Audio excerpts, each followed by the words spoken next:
आज की वीडियो में मैं आपको बताऊंगा कि आप कनाडा आना चाहते हैं एज एन अकाउंटेंट तो आप कैसे आ सकते हैं, आपको क्या एजुकेशन चाहिए, क्या सर्टिफिकेशन लाइसेंसिंग वगैरह चाहिए, कितना एक्सपीरियंस चाहिए, और आखिर में मैं आपको ये भी बताऊंगा कि वो कौन सी कंपनीज है जो कनाडा के बाहर से अकाउंटेंट्स को हायर करके कनाडा लेकर आती है। तो सबसे पहले बात करते हैं एजुकेशन की। कनाडा में एज एन अकाउंटेंट आने के लिए, एज एन अकाउंटेंट जॉब करने के लिए आपके पास कम से कम अकाउंट्स में बैचलर्स डिग्री होनी चाहिए। अगर मैं पाकिस्तान की बात करूं तो पाकिस्तान में जो बीकॉम की डिग्री है, कम से कम आपके पास बीकॉम की डिग्री होनी चाहिए कनाडा में एज एन अकाउंटेंट काम करने के लिए। बीकॉम से जो नीचे की कॉमर्स की जो डिग्रीज होती है, मुझे अभी उनके एग्जैक्टली नाम नहीं पता, C com, D com, I com, इस तरह के वो नहीं चलेंगे। कम से कम आपके पास बीकॉम होनी चाहिए, फिर चाहे वो 2 साल वाली बीकॉम हो या यूनिवर्सिटी की 4 साल वाली बीकॉम हो, दोनों चलेंगी।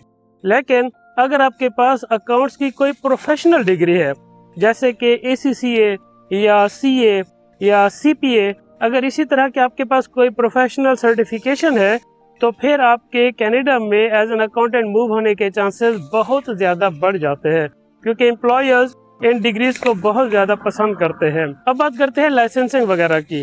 कनाडा में एज एन अकाउंटेंट जॉब करने के लिए आपको किसी भी तरह की लाइसेंसिंग की जरूरत नहीं है, लेकिन हाँ, अगर आप अपनी अकाउंटिंग फर्म शुरू करना चाहते हो जिसमें आप दूसरी कंपनीज की टैक्सेशन वगैरह हैंडल करोगे, ऑडिट हैंडल करोगे, तब आपको यहाँ पर प्रॉपर लाइसेंसिंग लेनी पड़ेगी। यहाँ पर जो CPA अथोराइज्ड इंस्टीट्यूशंस होते हैं उनसे आपको लाइसेंसिंग करानी पड़ेगी। वो आप यहाँ आकर ये सारी चीजें देख सकते हो, लेकिन यहाँ मूव करने के लिए, आपको जॉब पर आने के लिए बस आपके पास आपकी कंट्री से अकाउंट्स में बैचलर डिग्री होना काफी है। और अगर एक्सपीरियंस की बात करें तो अकाउंट्स की जॉब में आपके पास कम से कम 2 साल का एक्सपीरियंस होना चाहिए, ये मिनिमम है। 3 साल, 4 साल, 5 साल का एक्सपीरियंस प्रेफर किया जाता है, पसंद किया जाता है, लेकिन आपके पास कम से कम 2 साल का एक्सपीरियंस होना चाहिए कनाडा में अकाउंट्स की जॉब में मूव करने के लिए। इसके अलावा ऐसी कोई रिक्वायरमेंट्स नहीं है यहाँ एज एन अकाउंटेंट आने के लिए, बस ये 2 ही रिक्वायरमेंट्स है कि आपके पास अकाउंट्स की डिग्री हो और आपके पास कम से कम 2 साल का एक्सपीरियंस होना चाहिए। अब आगे आपके सामने वीडियो के लास्ट में एम्प्लॉयर्स की लिस्ट आएगी, कंपनीज की लिस्ट आएगी जो अकाउंटेंट्स को कनाडा के बाहर से हायर करके यहाँ कनाडा में लेकर आते हैं वर्क वीजा के लिए। और बाद में ऑफकोर्स आने के बाद आप अपनी फैमिली को भी यहाँ बुला सकते हो या फैमिली के कुछ मेंबर्स को साथ भी ला सकते हो। यहाँ पर मैं आपको एक एडवाइस करता चलूँ कि जब आप इन एम्प्लॉयर्स के पास, इन कंपनीज के पास अपनी CV भेजोगे, ऑफकोर्स आप 1 बाय 1 उनकी वेबसाइट पर जाओगे, अवेलेबल जॉब देखोगे, जॉब पर अप्लाई करोगे। तो जब आप जॉब अप्लाई करोगे, अपनी CV, अपनी रिज्यूम इनके पास भेजोगे, तो आपकी CV, आपकी रिज्यूम में प्रॉपर कैनेडियन फॉर्मेट में होनी चाहिए।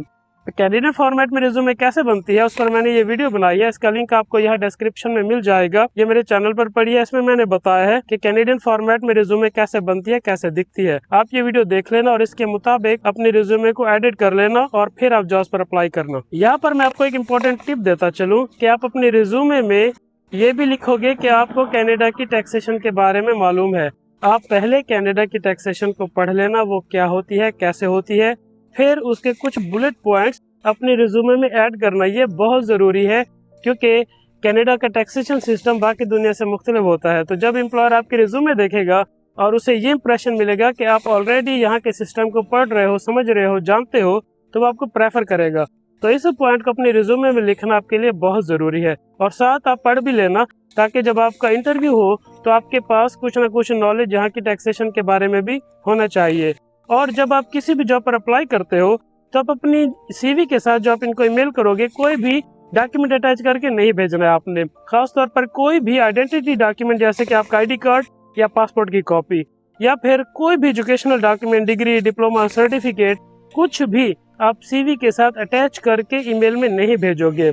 और इन फ्यूचर इंटरव्यू के टाइम पे उसके आसपास अगर आपका कोई भी एम्प्लॉयर, कोई भी कंपनी आपसे डॉक्यूमेंट मांग ले तो उसे अपना आइडेंटिटी डॉक्यूमेंट सेंड करने से पहले आप अपने डॉक्यूमेंट को सिक्योर बना लेना।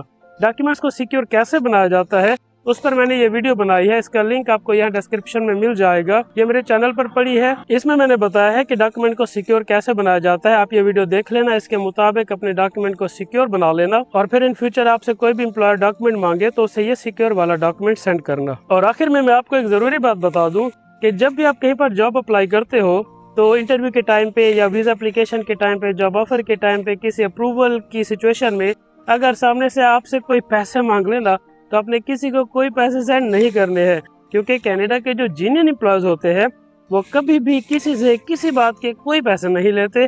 इस बात का आपने खास ख्याल रखना है। जो आपसे पैसे मांगे वो रॉन्ग नंबर है, उसे आप डिलीट करो, फिर आप आगे बढ़ जाओ। अब आपके सामने उन एम्प्लॉयज की, उन कंपनीज की लिस्ट आएगी 1 बाय 1।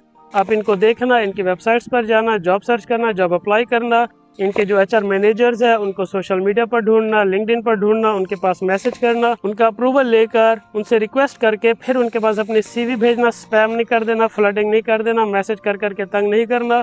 सुकून से 1 बाय 1 हर एक एम्प्लॉयर को, हर एक कंपनी को अप्रोच करना। आई होप आपको ये वीडियो अच्छी लगी होगी, इन्फॉर्मेटिव लगी होगी। काइंडली वीडियो को लाइक और चैनल को सब्सक्राइब कर ले, ताकि इन फ्यूचर आने वाली इन्फॉर्मेटिव वीडियोस की नोटिफिकेशन आपको ऑन टाइम मिलती रहे। अभी आपके सामने एम्प्लॉयज की लिस्ट आएगी, कंपनीज की लिस्ट आएगी। वीडियो को एंड तक देखने का बहुत शुक्रिया।